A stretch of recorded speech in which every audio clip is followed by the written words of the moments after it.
Hi everyone, welcome back to the channel. Today we are bringing you a few thoughts on productivity. 1. Productivity is a destination that can only be reached physically by going there mentally first.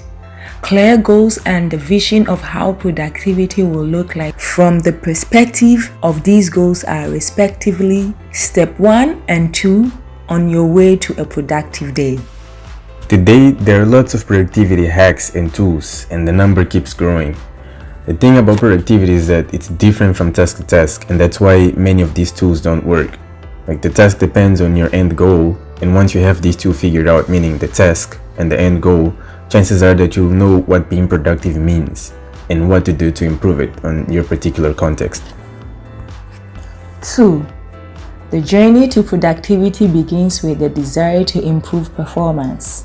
When we figure out how to do more in less time, we are quickly tempted to add more tasks to our to-do list, which curiously enough is often the very thing that takes us back to our unproductive selves.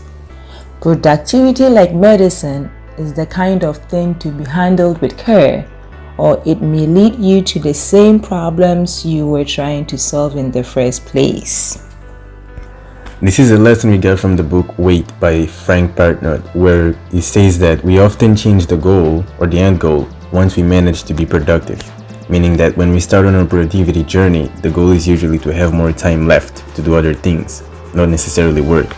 So the more productive we become, the more responsibilities we get, which in turn sends us back to where we started, again looking for ways to manage our already scarce time.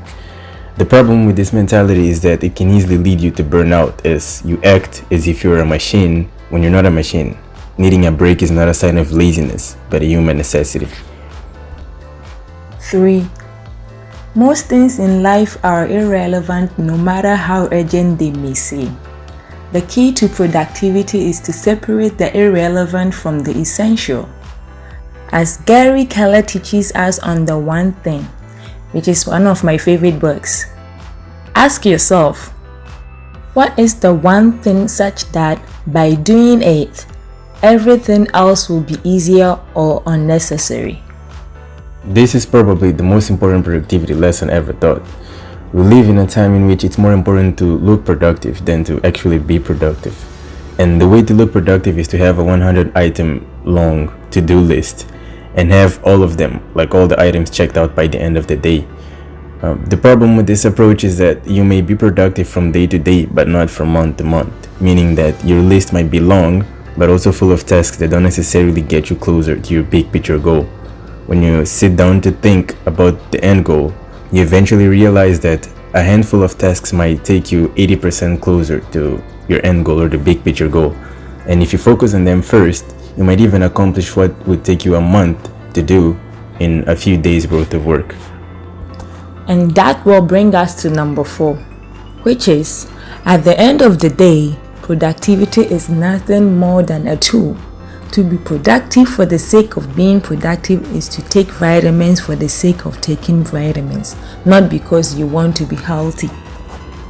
Today, there is a general list of what society would define as being as good things to have or to do as a person, right? And productivity is one of those things. So we look for the latest productivity tool and master it. It may be an app, it may be a step-by-step list. And that's when being productive becomes a part of our identity. We take pride in it, like we are productive people, right? The thing is that there is no point in being productive if that productivity doesn't bring you closer to your end goal.